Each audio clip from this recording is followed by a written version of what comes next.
today's matchup. Kingzone DragonX. JAG GreenWings. Beginning of the end. 2018 League of Legends Champions Korea Spring Split.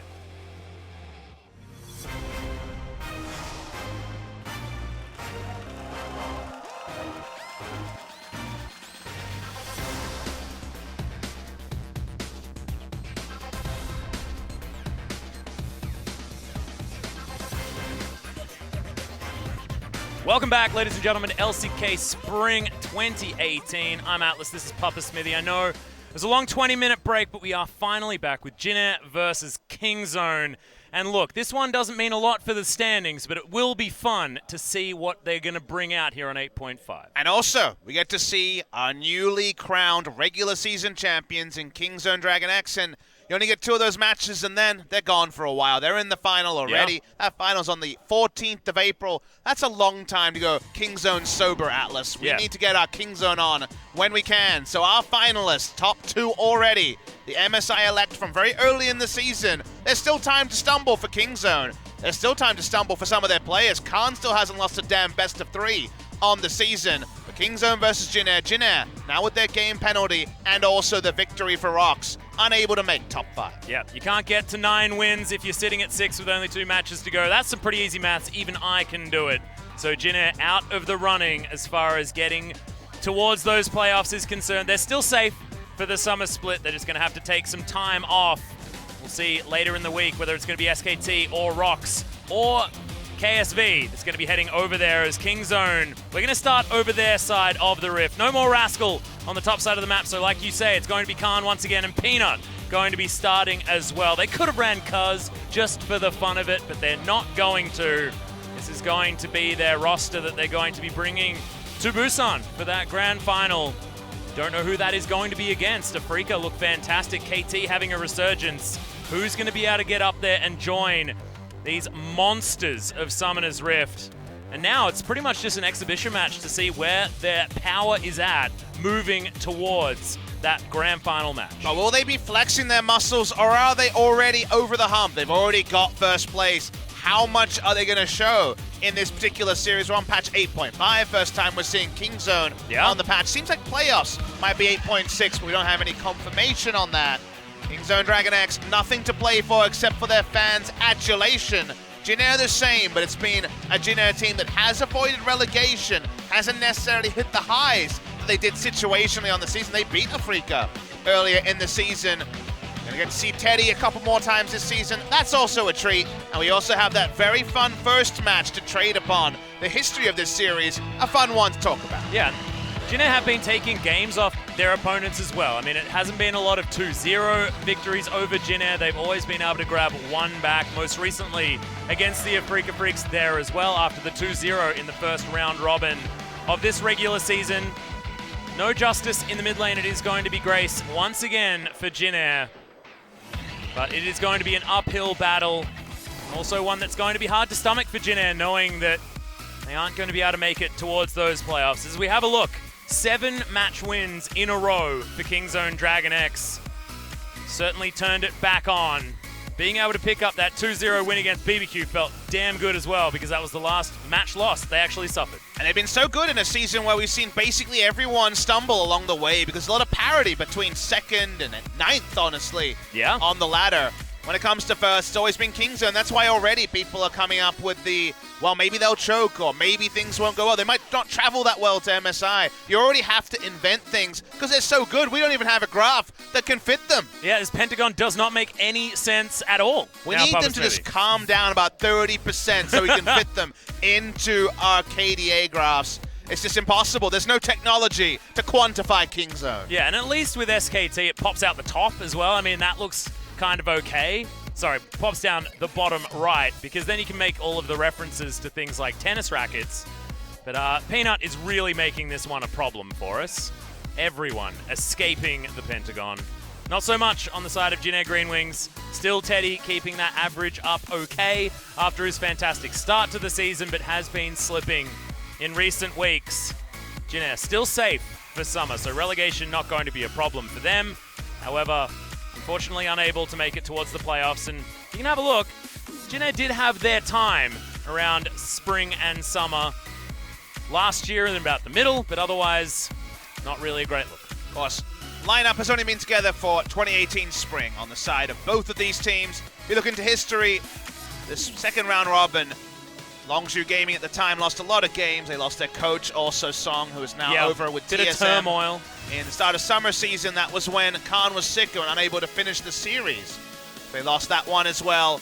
We're going to focus on Gorilla, one of the most beloved players in our league. A lot of Braum this season. By the way, he didn't drop the losses. He's actually just won 9 straight Braum games and not lost any. Had a great season. Been overshadowed, I would say, by Mata and Tucson, but he's stable, and that's what he needs to do. His shot calling voice and stability from the support role. Yeah, and also his assist per game is the stat that really tells you the most about how Gorilla plays as well, because he's always helping his team out, often throwing himself into certain death to guarantee a victory in a team fight. Gorilla has certainly been very selfless when it comes to getting the theoretical fantasy points for anyone utilizing him on their squad back at home. Certainly has been very powerful on the bottom side of the map, and I'm glad we're giving him a chance to be highlighted here with so many huge names on the Kingzone roster. Looking at the mid lane matchup, BDD, always the hardest player to quantify. Is he the best mid laner in the world? Is he top 3? Is he carried by his team?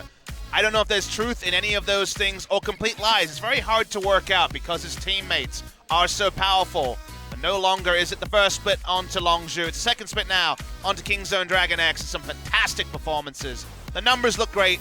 He is, of course, also on Kingzone DragonX, and all their numbers look great. DPM is low because he's played some Galio, he's played some Sion. Galio and Sion not known for their DPM numbers. And even on patch 8.5, I bet if the mid lane Sion's available, he'll give it a visit. Well, they're having a lot of fun here on the cameras, as you can see. But a 16.3 KDA on the Talia certainly tells you that he still has the skills over that way. It's fun to see him come out of his shell, because he looked a bit nervous, obviously, last season when he had played some games on CJ, but starting on Kingzone, Longzhu at the time, he went on to win. We'll seem foreign to him, but he's much more confident, both on screen now and in the interviews. He'll need to be. He will be a staple. Top-tier League of Legends for a long time and having fun doing it as well. Yeah, and I really hope we get a GIF of that. If someone could tweet that over to us, that would be brilliant. Can't quite do it while we're on broadcast. But we'll see what the fans think. What, do you reckon we're going to get to a 99%? No, what do you think? It's going to be 85. 85? 90 to 10. There we go. Somewhere in the middle, the two of us. Yep, you were certainly closer. If you were, playing Jeopardy rules, I mean, I would probably...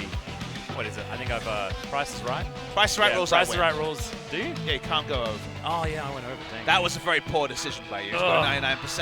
Kingzone DragonX, 9 out of 10 people think they're going to win. I think that holds true. If you've got your money on Jin Air, you're going to definitely be hoping for some of the storms we're seeing with the snowstorm that's going on outside. Maybe lightning will strike again. We had the craziest single game, the 39-minute first blood in the first series. So we're going to be back on screen because apparently. A little bit of an audio issue, slight delays getting into this one, so you're just going to have to spend some time with us, and we're happy to hang out with you here as well, because we've got an exciting match. And I want to talk about the potential fun picks that we might see. When you were looking at 8.5, you're like, was it just Nocturne? What was it, the changes that were the things that were really affecting what you wanted to see, or was it other things on the peripheries, Papa Smithy? I love that you mentioned Nocturne, because one of the most famous games the Rocks Tigers in 2016 played was a Nocturne comp where everyone was an initiator and just dived in with the Nocturne. It was styling, spring of 2016. So I could see some Peanut Nocturne. That'd be really fun. The one that I've been thinking about is, why not Kai'Sa? It's not on the Kai'Sa buff patch, but Prey has definitely picked up new 80 carries and honestly run away with them. He was one of the first great Jhin players that we had in Korea. So the Kai'Sa would be fun to see, even after those big buffs on 8.6 alive. Yeah, exactly. Of course, not quite there just yet, but she's still potentially serviceable, and maybe, seeing more play in the jungle as well. Peanut might be able to pick it up, because we saw it was more of an 8.5 jungle thing for Kai'Sa because of her 500 rage being a little bit of a problem in the 80 carry position. That's what I sort of wanted to bring up, because that could be extraordinarily exciting if we saw something like that. But I don't know. Is there anything else on the fringe? Do you think we're going to get another Xin Zhao maybe? Volley Bear is one that is seen in the LCS region. And we accost players all the time. We accosted Umpty about it last time around as well. That was a week ago. So maybe he's put in the time to make sure that we're happy about it. Fans in the audience here, enjoying some LCK action, some global fans. Cool to see. Yeah. And hopefully we are going to get into this game very, very soon because we've got a pretty packed house in here today, Papa Smithy. Everyone wants to see some Kingzone, Atlas. That's how it goes. Yeah. People really want to see Kingzone DragonX. If you're a Seoul person, if you're not going to be making the trip to Busan, you only have the 2 times this week, and then they're gone. Yeah, then there's no more. Not even going to be in any of the playoffs. Gauntlet style is not going to be very friendly to those of you who want to see more Kingzone. However, if other teams make it into the very bottom rung of that gauntlet, you may see them the whole way through. Who wants to see SKT ride the whole gauntlet towards the finals? Wouldn't it be amazing if it happened again? Because remember, Yeah, they I ran know. the gauntlet last season. Mm-hmm. This has happened. It could just be history repeating itself once again. The metric by where they got there was a lot more wavering. This is definitely their worst season in terms of performance, in terms of win-loss. But you're right, could be SKT running the gauntlet. Unlikely with the FLICKR looking so good and KT Rolster on their day also being able to perform. But the gauntlet will have plenty of hype. But sadly, no Kingzone. That's just how they have to roll. Yeah, it's a little bit unfortunate. And the audio issues are going to continue, guys. Very sorry that we're not getting into the game as soon as humanly possible. But thankfully, we didn't have 58-minute games and the like in our first series, so it's still relatively early in the night. We should be okay as far as the timing is concerned. And, you know, on paper, probably not going to be the longest series. You think Kingzone's going to walk over Jin Air, but Jin Air are kind of in that weird spot where on the start of the day, technically had something to play for. Now they don't. They can't go into the relegation spots. They can't make it to the top 5, so they've only got 2 performances themselves. Honestly, it's kind of a different level of exhibition, but a bit of an exhibition for them because they won't be playing again until the summer season. Yeah, and I feel like the first thing that you think about is, oh, they've got nothing to play for now, so they're probably not going to give it their all. But there's another way of thinking about it. There is no more pressure on Jin Air now. They can let it all go. All of the nerves don't need to be there. They understood before this it could have potentially been a do-or-die situation, and now all of that pressure has been lifted. They can just have a great time, and we'll see whether that's actually going to alleviate some of the stress for these guys so they can actually play their best League of Legends. So you're saying there's a chance of the Volley Bear?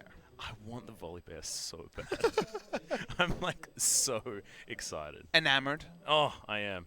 Well, I'll take Kai'Sa. You can have Volley Bear, and maybe one of us will be happy. Who knows? I think you'd win that matchup. You think I'd 1v1 Kai'Sa? I don't know, man. I mean, I could close the distance, I guess, for a second. And you don't, but you don't have a dash that I can interrupt. Oh, that's true. And that's all I want to do. I just want to interrupt your dashes, Papa. You're just going to run extra fast. That's though. true. And that's real annoying. And go invisible if I get enough items. Hey, that's true. But, I mean, we're going to be 1v1ing from level 1, and I'm probably going to be dead by level 3. So I don't think you'll have enough items to worry about it. We're hoping to see Jin Air show us something, though, because this team is always a really fun one to watch. Obviously, the irony that they play those very long games from time to time. We still could see one today. Again, first round robin, 39-minute first blood, the latest ever first blood in the history of competitive League of Legends. So crazy things could happen.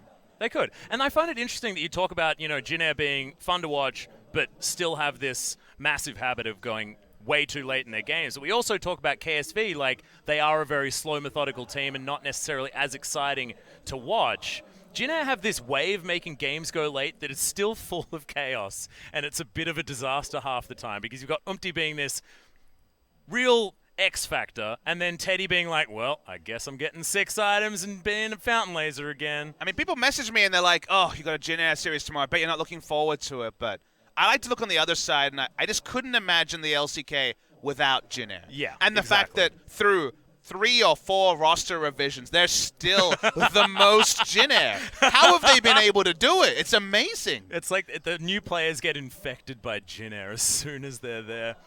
Teddy Kuzan as well hasn't been playing because maybe they didn't want to infect He got the a Rox real Tigers with acute case of the Jin Air, so he hasn't been able to play for Rox Tigers. He's been in hospital for a very long time trying to cure it. If anyone has a cure for Jin Air, we don't actually have one ourselves. Once you've got it for life. We'll see whether any of these players are going to be able to use it to take down Kingzone, because when you got a weakness like that you can't do anything about, you just turn around and turn it into a strength. And it's going to equal things like 39-minute first bloods. What about 39-minute pauses? Because we got time over here, Atlas. We're getting no information. And we're getting no information at all. Joel jumped out of the Discord channel. Come on, Joel. Oh, He probably had to check on Skype to see what Andy was doing or something like that. Wait, I thought Andy was on Mumble. Oh, sorry. Like, if he's checking on Skype, that's why it's taking so long, because he hasn't come back in yet. You know, Joel needs confirmation as to what we need to know, Atlas. Could you please speak to the crowd, but also Joel? All right. So, sorry, Joel. I was just wondering whether we've got any information in terms of an update to the audio issue that has been going on.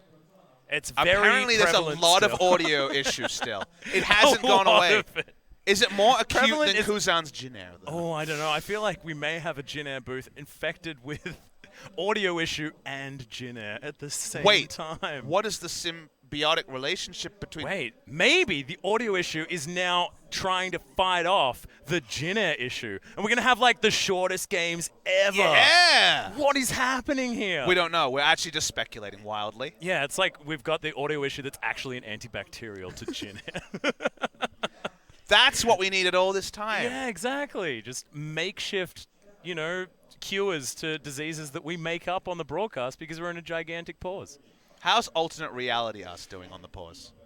I think they're having about the same amount of time because we don't actually have a pause in that game. It's just early game with Jin Air. So we're still having the same conversation. So the storm was gathering in that game. Yeah, the storm was gathering. I think we've procced at least once at this point. But we don't look very excited at all. So alternate reality. I've got an alternate reality watch. I've been watching a lot. We are going to... Whoa, okay, so no one cares about the audio issue. We're just going to play the game. That's what I'm talking about. It can get to work solving the Jin Air as coaches get into the booth. We are going to have champion select in a couple of seconds. That's hilarious. We can't solve it. Deal with it. That's the rule. The life is... You start your life in League of Legends in solo queue. You fight through the fire and you make it competitive so these players know about sticking it out. Yeah, exactly right. It's not going to matter, audio issues or none. Thankfully, we don't have any, so we're absolutely fine. And Sejuani is going to be banned away from Umpty, which makes a lot of sense as we get into Champion Select in the end. All right, how are we looking? This Kingzone ban away the Sejuani to spare Jin Air. The Sejuani pick that never wins.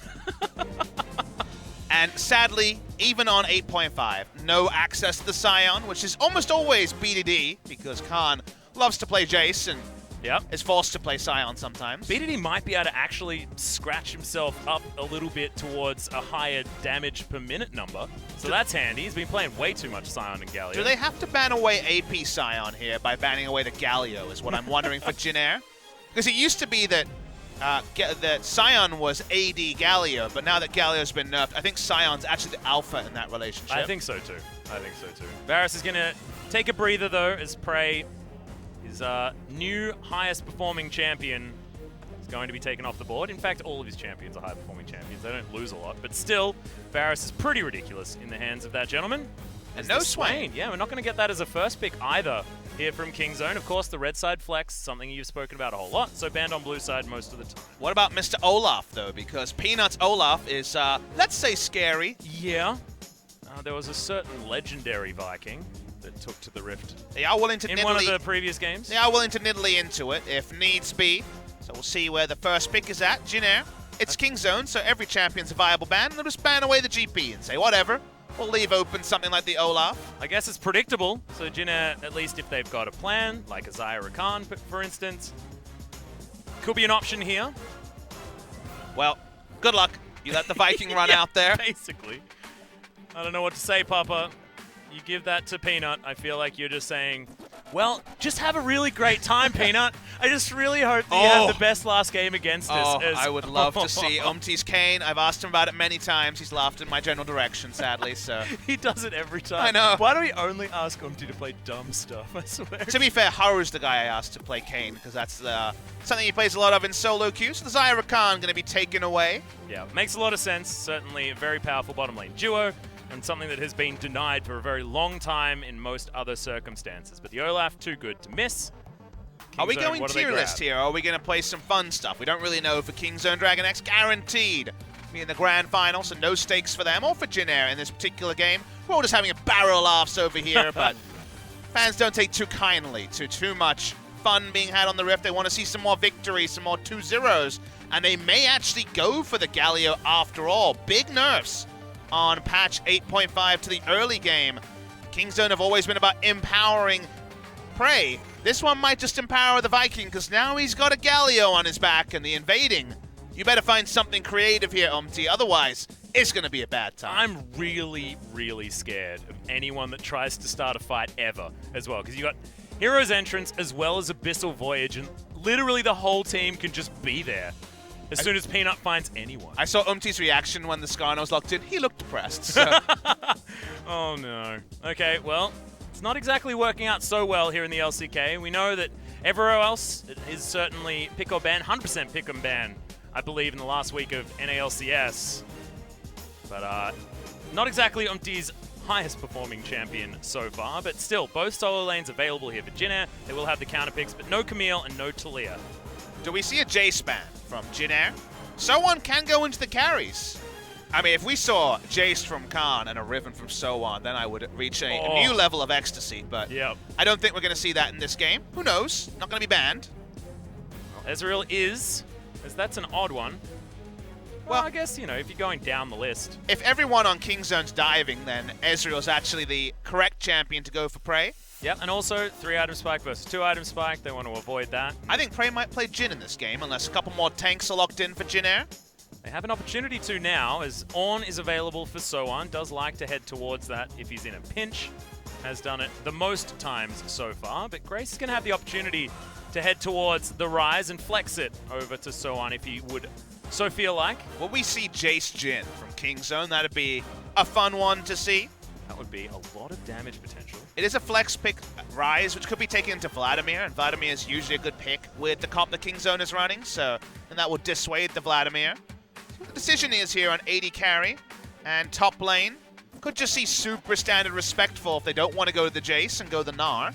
Yeah, it's looking like a pretty standard composition. You were asking the question of whether Kingzone were going to start flexing, doing some fun stuff, but it looks like it's looking pretty stock standard, at least on the top side of the map. Denying the Gnar Rise combo that everyone loves so much as well. It's going to be important. There's the Jhin that you were talking about. I think this is a good time to pull it out. He's smiling about it. He's fist pumping. He's a great Jhin player. He's going to do it. There it is. Okay, Jhin is going to be locked away for Prey. So exciting to see it again from Prey, one of our best Jhin players. He curved bullets a couple of times. That's not a mechanic. He made it one. So they need a tank here. Ornn would be the most obvious one. It also can easily interrupt the ultimate from the Jhin. You get to see Prey on the Jhin. Excitement, but Jhin have a nice answer in the Ornn. Yeah. So that looks to be locked away here for So1. Will be a decent laning phase for the Ornn as well, because he can wave clear in the face of the Gnar quite well. But there is one thing standing out on the side of Kingzone, and that is the Olaf, who's going to have as many buddies as he wants turning up with him, because there's a teleport on the Gnar, as well as the fact that special delivery Tom Kench can just throw a Jhin on top of the Viking if he finds anyone with Galio coming in with the ultimate. So Jin need to be very, very careful about where they try to engage against this Viking after level 6, that is.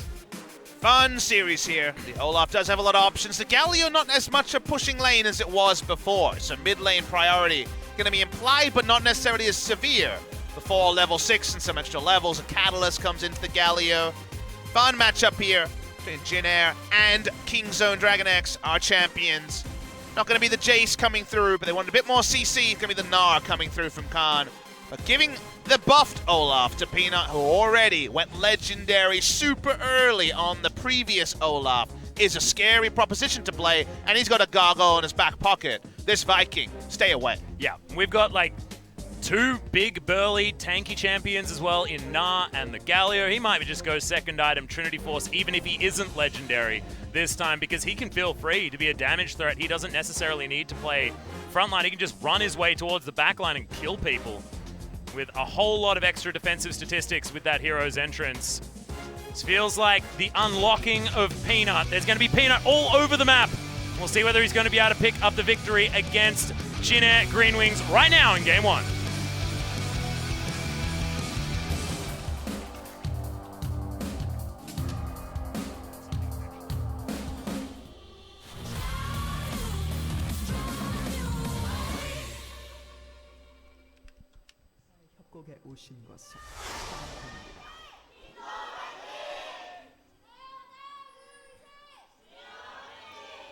We're a bit dominated with Kingzone fans here in the Soli Stadium this evening.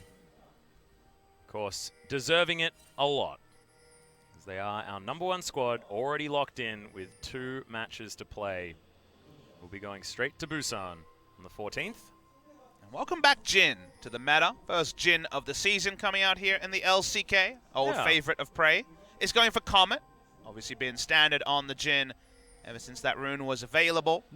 Saw a lot of double poke when it was the preseason, you know, around the All-Star time. A lot of Jin in that particular match. Jin Misfortune, a very common duo lane in the bot lane, as the Prey fans are in full display. Yeah, out in force.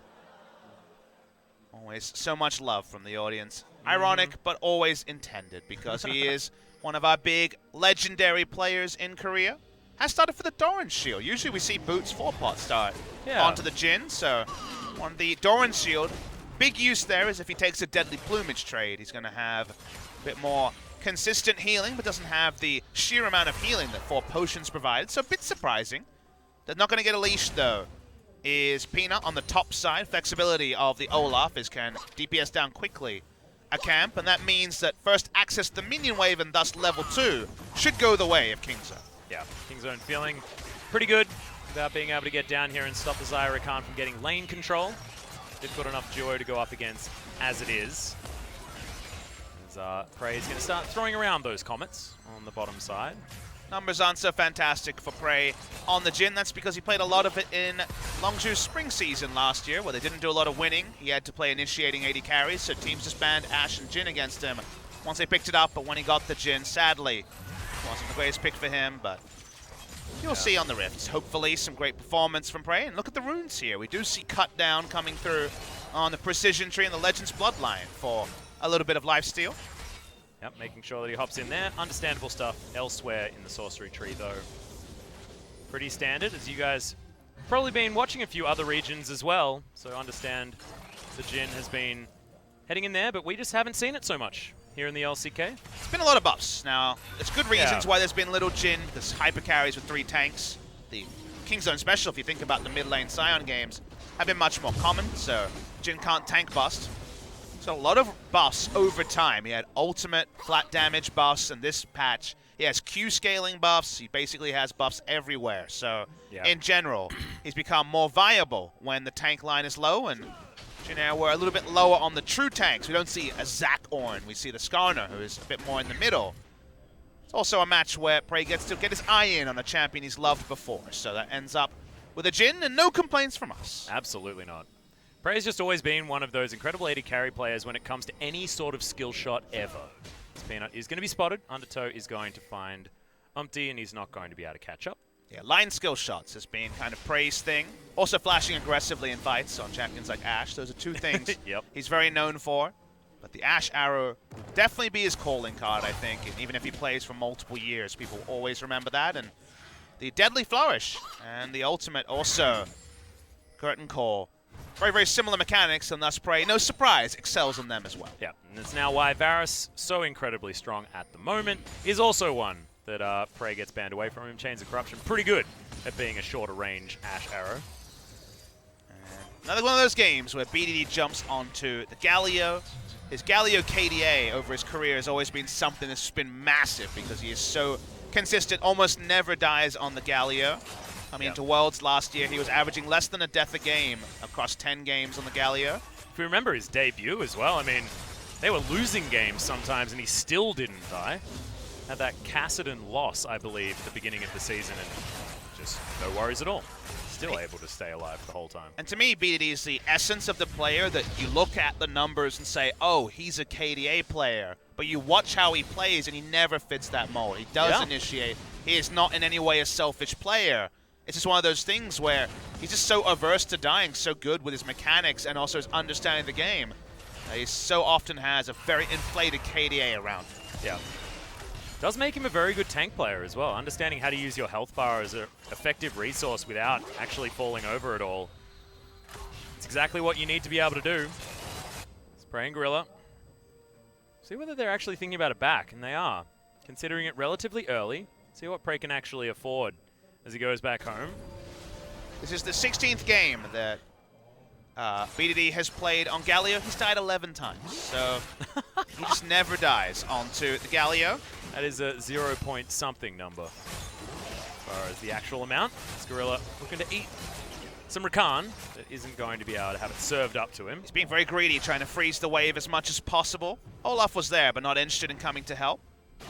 The F-Sword was picked up by Prey, though. That's already interesting, though, Atlas, because... Yeah, it could be an Essence Reaver start. It's not looking like the lethality stacking that was always the build onto the Jhin, when lethality was at its most strong just after the preseason hit. And you also, of course, got physical damage coming out of the Comet. A lot of synergy with going for the armor pen stacking build, but now it seems like an Essence Reaver can come through from the Jhin to have a little bit more of a crit-focused build. Yeah. Jhin was always one of the characters that it's a little bit interesting because you can build Essence Reaver into Infinity Edge to have, albeit an expensive, but still a 2-item power spike. It's exciting because you don't often see the Infinity Edge and one other item as being relatively strong, but it is when it comes to Jhin. And high AD stacking when he has AD ratios on his Q, for example, increase, and also passive AD means that building AD is even stronger than in the Forest. Peanut's on a solo mission. He is level 6, but needs to be careful.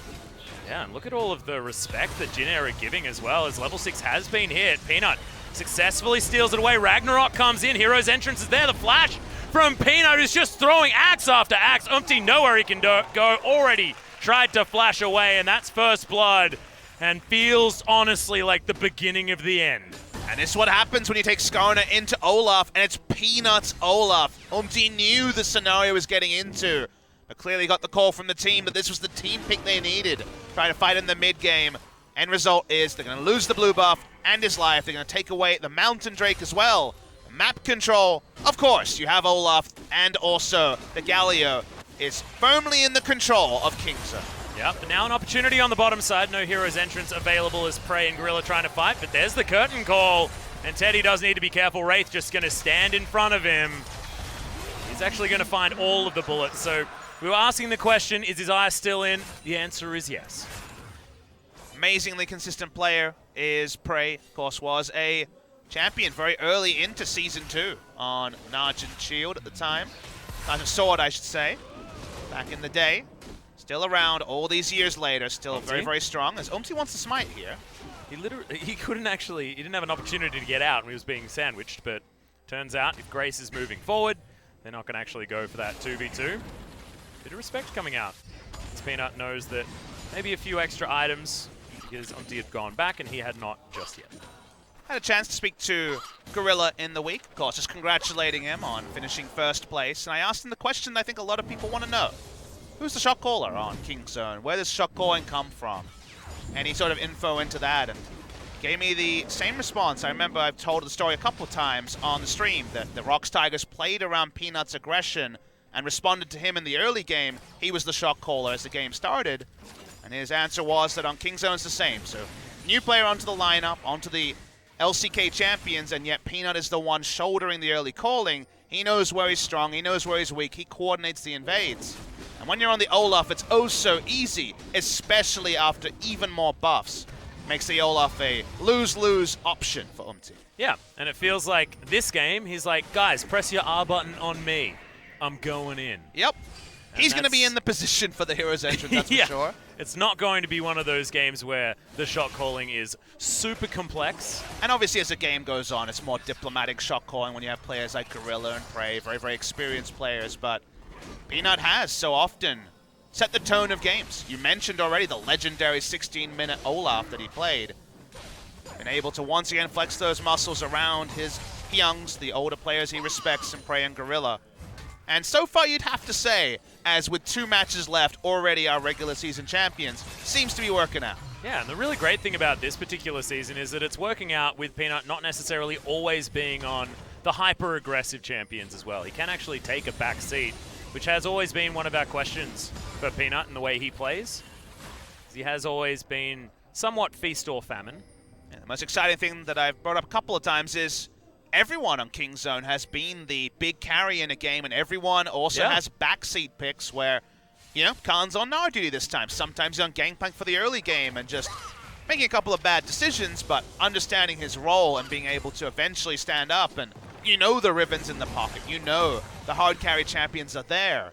But on a team that trusts each other in the shot calling, in the process, The end result is you get a team that right now looks undefeatable, but obviously anyone on their day could potentially upset Kingzone. Yeah, and I really liked one of the things you actually said in the Rocks Tigers match between Kingzone, which is the team of Supermans. And that was when they weren't actually able to pick up the victory, I believe, in game number 2. It was Kingzone using it more as having everyone trying to be the king at the same time. But the Kingzone that really has been the championship team that we've known them as is the team of Batman and Robins. All of them can be Batman or Robin on any given day to set up the rest of them. It's one of the things that people, I think in solo queue, one of the biggest mistakes is people think they have to carry. Even when their teammates are doing well, they look at their own score and say, but I'm not doing well, that's the problem.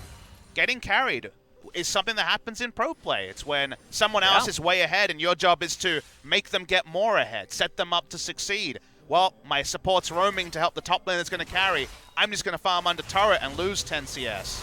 These are things that are hard, but there doesn't seem to be any ego issues at all on the side of Kingzone. And there's plenty of stars, as we well know. Oh, yes.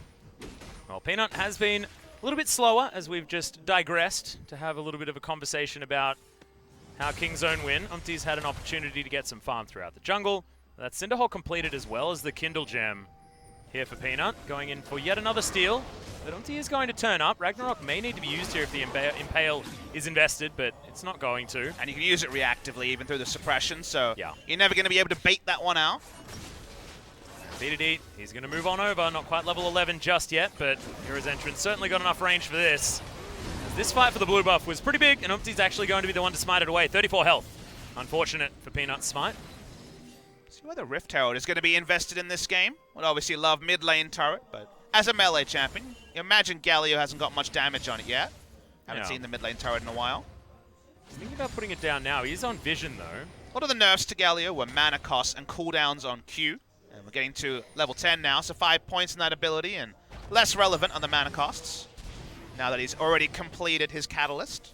Yeah, also feeling a little bit better about the CDR at this point as well, so that one also scaling not quite as badly as you get more points into it. I'm going to head down as the Brambleback. It's now his turn to be counter-jungled. Umti wants to try and get some sort of gank happening. Jinek can get vision control. They do have great pick power on everyone that isn't Olaf, and that's kind of what they're setting up for. You look at their comp, they have very good single target damage onto one person from the Rise. They have the Skarner for the pick, and also the Ornn to either catch someone or interrupt the team that's trying to assist the person the Skarner is suppressed. They haven't had enough map control to make a play like that happen. It's all been about the battle warding happening from Peanut. We should mention is actually a level behind. Well, Predator's coming down. R buttons are ready. The exhaust is on him. He's got nowhere to go. Oh. That was the saddest looking Skarner I've ever seen. I mean, if he had have quoted the "I'm risking my coin," it would have just been even worse. To be fair, his nearest teammate was at the inner turret as the bot lane and the mid lane had recalled. So that was certainly a solo mission. He's clearly someone that doesn't like being carried. He was going to be the big carry. I'm taking your Raptors. Oh. Uh-oh. A little bit unfortunate. We're spotted out. Predator pretty damn good from Peanut. Arms it. Picks up the kill all too easily. We mentioned this. This is why this Kingzone composition was so scary, because in the mid game, they have the ability to follow up on absolutely anything, almost map-wide with their global strength. Not to mention Prey, he doesn't even need to get in the Abyssal Voyage half the time. He can just stand from a million miles away and shoot his ultimate. Now, again, Ornn could try to hold on to that, to just interrupt it. The first half doesn't, I believe, but the second half would. Yep. However, what happens during the 2 or 3 seconds with the rest of the team rushing in there and Olaf having a lovely time in this game, that's the part that he'll have to wonder. Would need to be in position as well. Come on, Ornn Ultimate's the most long range ever.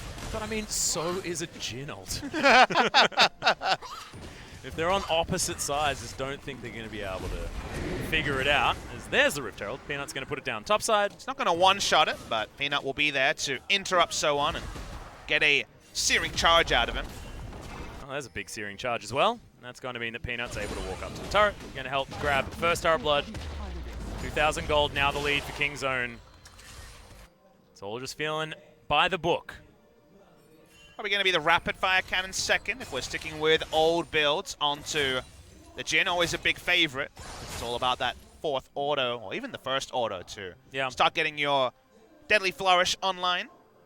wander around for a bit with one left in the chamber and then get all of that extra damage. Does make some sense. Gorilla's ready for his greedy interrupting of the minions.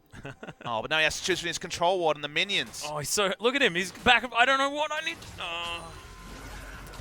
Selfless Gorilla. This is what we were saying at the beginning of the series. Now, let's also remember some bookkeeping should be talked about because there is a race that is happening in this game. The MVP race, Atlas, as... Oh, yes. 900 points for the regular season MVP go to two members of a FLICKR Freaks, Kuro and Tucson. Two players from Kingzone are the only players at 800 points. That is Peanut and BDD. So it's actually about the oncoming players here when it comes to potentially finding some MVP. So the MVP race is one to speak of. And also... Peanut is looking like one of the options in this game to begin things. See whether he continues to have a good performance, stealing things away from the jungle. Might be his opportunity. He's going to make his way down bot lane yet again, but he's just had nothing that he can really do. 0-2-0 now. Both of his team's deaths. The Skarner just hasn't found the success. We've got vision here, some control. Now even Peanut is in position. Wanting to find Wraith, he can just Grand Entrance his way out, though. He'd be happy to draw out Grand Entrance. It's a cooldown that should be talked about. Oh, that's a really fast Skarner moving away. Predator, of course, useful for that, too. Not exactly how you want to be using it. Back away. Kingzone very happy to keep inching forward. 2 items onto the Jhin is usually when you get started, because, of course, it's not going to be the 1-item power spike that Yomu's Ghostblade would represent. Yeah. This build also future-proofs the Jhin, as, of course, the nerfs are coming in pretty heavy-handedly to the Duskblade of Jakthar on patch 8.6. So having more of a crit-focused build certainly going to help him, as Umti, once again, wants to try and secure his blue buff. You can see in the mid lane, though, you've got Khan and BDD, they're just pushing their way up. Khan doesn't really care about his lane because he's already taken down his turret. That's going to be Umti, once again, securing the blue, but now position for Kingzone around this mid lane. Slowing down the stacking from the Rise in general, interrupting the play patterns from Jhin Air, who haven't been able to get anything going in the early game. Going on the next spawn, so that's going to be a little bit more of an objective they might want to contest. Also in the right order for Earth, Wind, and Fire, which is absolutely fantastic. It's not quite September, but it feels like it, guys. As, now we've got the Ragnarok coming in. Brolaf going to keep throwing some axes on his way out. He shot at the axe, he doesn't have ult. Yeah, the Impale is actually already not being used. So massive damage coming in onto Wraith, but nope. Not going to be able to find it with the Curtain Call. His prey. He's going to cancel it early as Teddy. He's down to extraordinarily low health. BDD tanking up for a very long time. But Jhin Air look to have been able to make their way out. Realm Warp should be able to get Sowan out of there. No one is going to fall just yet. Couple of small mistakes there from Kingzone. The axe shorted from the Olaf, so it was a good turnaround from Jhin Air because they knew Ragnarok was on cooldown. Don't have the items yet to actually punish Kingzone, being a bit too far up. But speaking of punishment, Khan's still here. Yep. Prey is going to try and lock them down, but not actually able to make the connection of the W. Umti here does have Impale on cooldown, so he's just going to die most likely. There's the flash now, though! Huge into the wall! See you later, Teddy! Now Sowan and Wraith, not a lot of damage underneath this turret. You can see the Kingzone, they're hungry. Grand Entrance comes in as Gorilla. He's going to flash his way out, and BDD presses the go button. Sowan, can he actually get anything back here? Oh my god, that Devour was amazing! And Grace, I don't think he's going to be able to do it. There's low health bars on Kingzone. They still want more. The flash forward and Prey gets it. And he's in range of the turret just barely and is going to be punished. But look at this. The juggling was stunning. The amazing thing is, one of them actually died. They never die in these dives. We saw that already in the must-watch match against BBQ. What a team performance here under the turret the entire time. Khan comes in, flashes in. Goodbye to the threats come through. And then it was all about getting KDA for the rest of the members of Kingzone. Great juggling, Prey trolled by the release right at the end. But they're a team. You know, they're a team of Supermen. There is no Superman in the LCK. It's a team of Supermen, and that's even scarier because we haven't found the kryptonite just yet. Nope, not happening. We know that KT is KSV, but you can see, man, first time on the Jhin so far this season for Prey, but still looks just as good as he always did. 3, 1, and 4 now as well. So that rapid fire cannon you were talking about, that's done. Ninja Tabi also completed. This Prey is feeling brilliant. Only 20 minutes into the game, 2 items already. Okay, Prey should be able to do enough damage here. BDD's actually the one to pick up the kill. Umti getting chased down, but there's the curtain call. He's not going to find the last two, is Prey, but there's so much CC. Now the Ragnarok's going to get thrown out here. Chilling Smite goes down onto Teddy, finds the Featherstorm as BDD's going to get snared up, but hi Gorilla, how you doing underneath the turret? You're just going to fall down though, and Grace going to be able to secure that one at least, but Teddy, where is he running to? Khan looking for more as BDD turns around. They get the taunt. Prey's going to stun him up there as well with the deadly flourish. Jin do make their way out. They suffer umpty, but that is going to be 1 for 1 in the end as Gorilla threw himself under a turret. Khan's looking for this. Yep, they are going to be able to find that one as well. Hero's entrance comes down. They'll get the knock up. Someone's going to fall. They might be able to take down the turret if they're not just looking for Grace and Wraith. The Kingzone, they really want kills this game, and they'll take turrets if it's an afterthought. And you know what? We said this could turn into an exhibition, and it clearly is. But remember, Atlas, we saw exhibition games before they'd even locked up first place. We've had multiple games where it's super bloody when Kingzone play. They've been able to push up. They're looking for more kills. They're looking to have some more individual outplays and pad their YouTube highlight clips. Having a happy time. Kingzone, to the detriment of some of their KDAs, but I don't think they're going to care. I don't think so either. Because Prey sitting on a 10.0 right now, 100% kill contribution, 50% death contribution. This guy's been everywhere, no matter what's happening on the map. The Jin looks so good.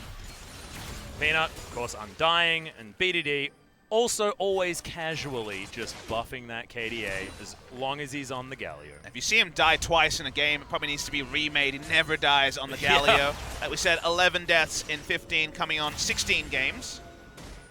As the Zonia's here for another type of disengage. Had to use some flashes because they were under multiple turrets for the last two fights. And he was caught up just a little bit as well. Infernal live on the map.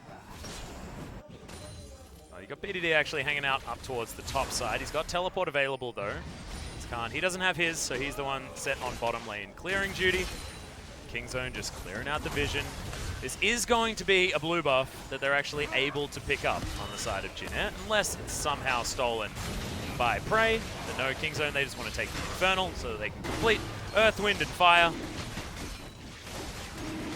They will have it locked down for themselves. Of course, the 3 best dragons on this patch are going to be picked up in order for Kingzone. Order of not so good to the best. Are you sure that well, it depends on the game. better than the Cloud? Cloud's pretty good. Well, actually, look, I think that one's up for debate, and I'm on the side of movement speed being the best stat in the game. It's the hardest to get. Yeah, also the best. You know, it has so many inherent better things. Honestly, Prey's a big fan of Cloud this game because you usually go Swiftness Boots on the Jin just to guarantee the 4th shot. It's such a big amount of your damage output. Went for the Ninja Tabi to show some respect to the W trades from Teddy in lane. I feel like we haven't even said Teddy's name this game. Yeah. He's usually all we talk about no, in I did. games. I did when he got slammed into a wall and destroyed by Khan. I said it then. Maybe you haven't said it in a positive way yet. I definitely have not. Well, there hasn't been very many opportunities to, Papa. It's a little bit sad. I mean, Pickaxe is now picked up. Once he gets the Infinity Edge, we might be talking about Teddy a little bit more. But I'm feeling it could potentially be doubtful because Kingzone have got themselves to a 5,000 gold lead that they're not looking like they're going to let up. 3 dragons as well, next one being another Infernal. Icing on a cake, that's exactly the one that you want. Peanut is going to collect himself an overload, but Grace is going to think twice before hanging around the Viking for much longer. Good old Viking saying chug chug and bro. As we do not have a Korean translation of Olaf, or Brolaf, as we always speak about. He does say Ragnarok, the Ragnarok line in Korean. That's true. Yeah. So, I mean, there's still some. But otherwise, it's just bro. Which I guess in the context that he's using it, it doesn't actually mean anything. Well, Kingzone's comp is really good at peeling off Baron. They're not that great at killing the Baron outside of the Olaf, given that Jin is pretty slow when it comes to picking out objectives. So they're just going to put down the wards, which is what we saw clear. They're going to pick up the Spire, and then they're going to say, how about you face check us and die? Yep. Side of Jin Air. And Jin Air is saying, guys, it's really, really dark. As Umpty walks over, at least has his sweeper out, so spots out Peanut and Gorilla. I have a feeling the Skana may have been eaten. Sort of game where you can be a little bit less on the ball with your Baron vision because it's Jin. Yeah. Be a little bit more testy to think that, okay, they got Galio Jin, probably not soloing down the Baron anytime soon. Red buff taken away as Wraith just uses his Gleaming Quill to face check. Yep, that was a cute one. Fear my Q. Dangerous one. Doesn't manage to get some pink ward vision down towards the top side of the Baron Pit. Prey farming in the mid lane. Scary thing is that you see people missing from the map, and you're like, missing from the Baron Pit, and you're like, oh, they're not doing the Baron. But that's probably not true here for Kingzone, because BDD can be anywhere at a moment's notice. Khan has his teleport available yet again. They can happily get some 1-3-1 happening with Prey even in the mid lane with Gorilla.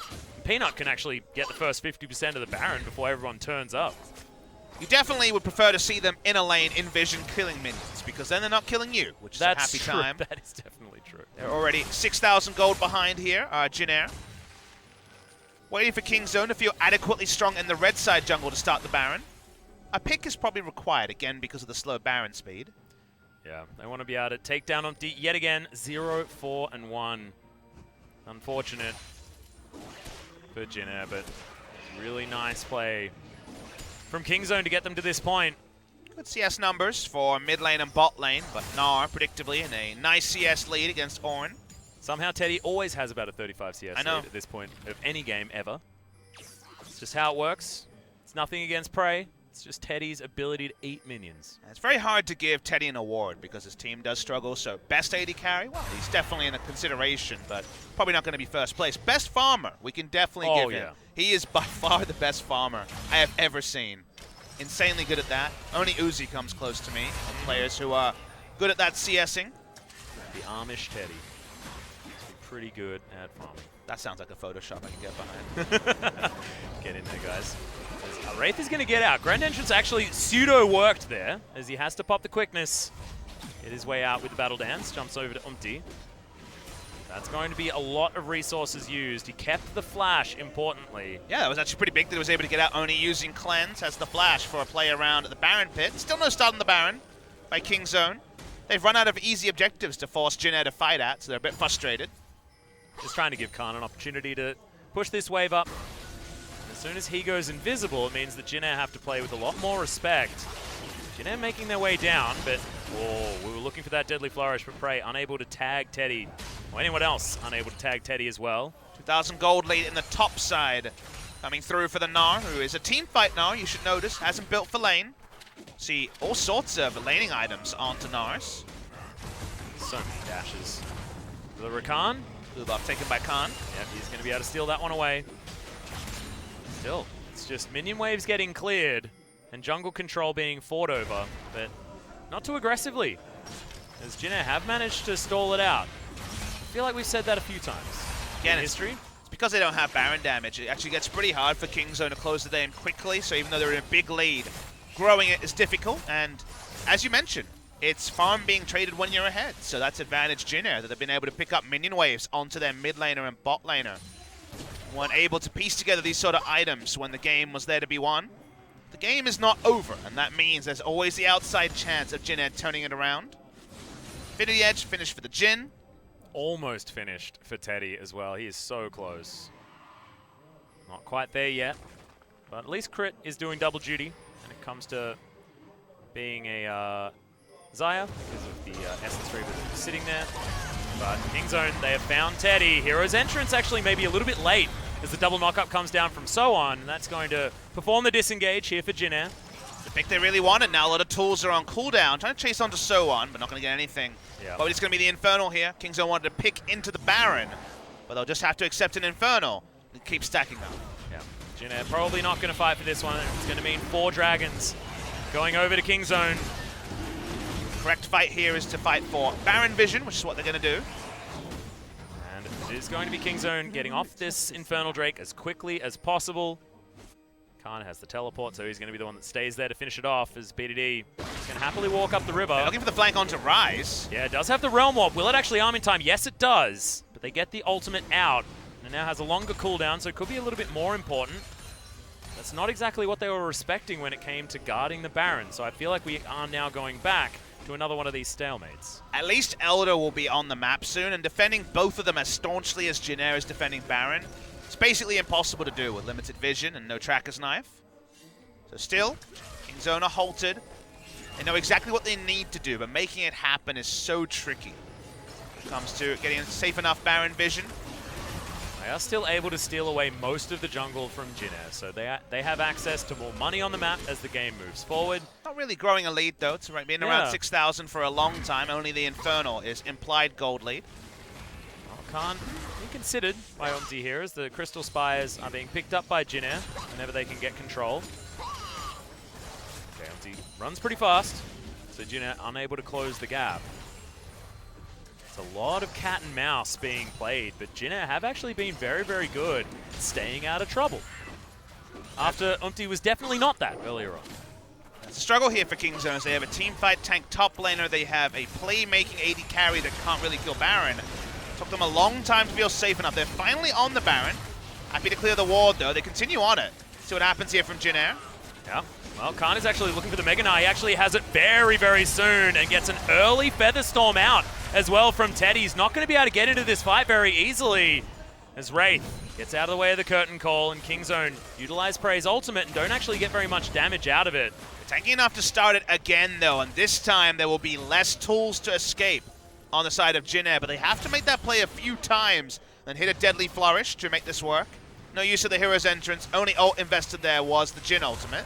Jin Air, no idea that this has been started yet again. Khan, he's exhausted this time, but he is able to get a fair bit of damage in there. So is going to be taken out first, and Call of the Forge God was still available. This is huge. They've now got 48 seconds with 4 members only on the side of Jin Air, and none of their key initiation options. It's BDD, the 4-man taunt, and the Justice Punch in the backline. That was gigantic as Khan's able to clean things up, make that Prey, who gets himself a double. There's one for Peanut there as well. Gorilla, of course, sacrificing himself. It's a good flash from Grace, but he's the last man standing. Winds of War comes in. That's the triple kill for Prey. And Kingzone find the god-tier team fight in BDD.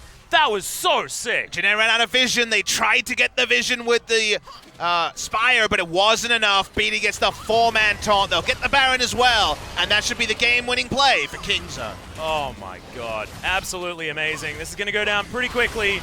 BDD in a little bit of trouble here as they're doing their very best to tank it up. Come on, Prey, get in there.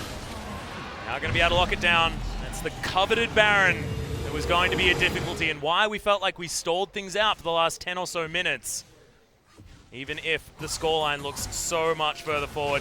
There's the sick replay of BDD. And it flashes into the Justice Punch to keep the lockdown onto Teddy out of the fight. Remember, he didn't have ultimate through this, did Teddy? Why Teddy couldn't put out the damage we know he can. They chased in. One answering kill for the side of Jin Air, but not enough. They get the crunches, they get the kills. From there, Kingzone finally get the Baron that was stalled for around 6 to 7 minutes. Yeah, Lord Dominic's Regard now completed for Prey. We've got the Void Staff, I think that was outright for BDD as well. Guardian Angel there, picked up for Khan. All of the items have come in. We've got 2 Infernal Drakes, a Cloud and a Mountain, a Curtain Call to come in from Prey, and it's feeling like a pretty ironic term as he missed times. Oh! I take it all back. He just one-shots him with the last bullet. No worries at all, and we'll finish off this turret. That's no more Teddy, and honestly, when it's Jin Air, Teddy is so important to their hopes. This tower's going to fall so quickly. Inhibitor going to follow. BDD even able to get a lot of damage in there as Prey's Jin just looks so, so good. Oh, Kingzone, just outstanding. Whole season has been that rat race for second, Atlas, because Kingzone have been too far up front. Will they choke on the day in Busan? After winning last season, your thought is no. Looking for the close here, we might see one final fight. Yep, cute little double knock up there from So-On, but I have a feeling they're too far ahead. The Justice Punches are in, the Winds of War are down. Triple? It's a triple kill coming for BDD. Can he actually get a quadra? Not gonna happen this time around, as we might have a full house. Praise full BDDs. They want this. Yep, there it is. That's the quadra kill. The Gargoyle is gonna pick it up, and the Nexus is gonna go down. As I said before, it's been about the second place team in the LCK ever since Kingzone got Khan back into the lineup. They win game 1. It was stalled out. They couldn't win it pre-30 minutes. But that's just not what Jin and Galio do. And yet no one was ever saying what if or about the turnaround because it seemed inevitable. One great play from BDD, who may end up picking up the MVP from this game and joining the FLICKR duo at 900 points. And it was done from there. They can flex their muscles, they can relax a little bit. They're one game away from sending us into an early 9. Yeah, that was absolutely unbelievable. BDD just turning it on at the end there. He was there with the heroic entrances, everything else like that earlier on, but that was something else. The 4-man taunt, then the quadra kill to finish it all off. Jin Air, you can see, not exactly happy faces in their booth, but thankfully they're safe from relegation this time around.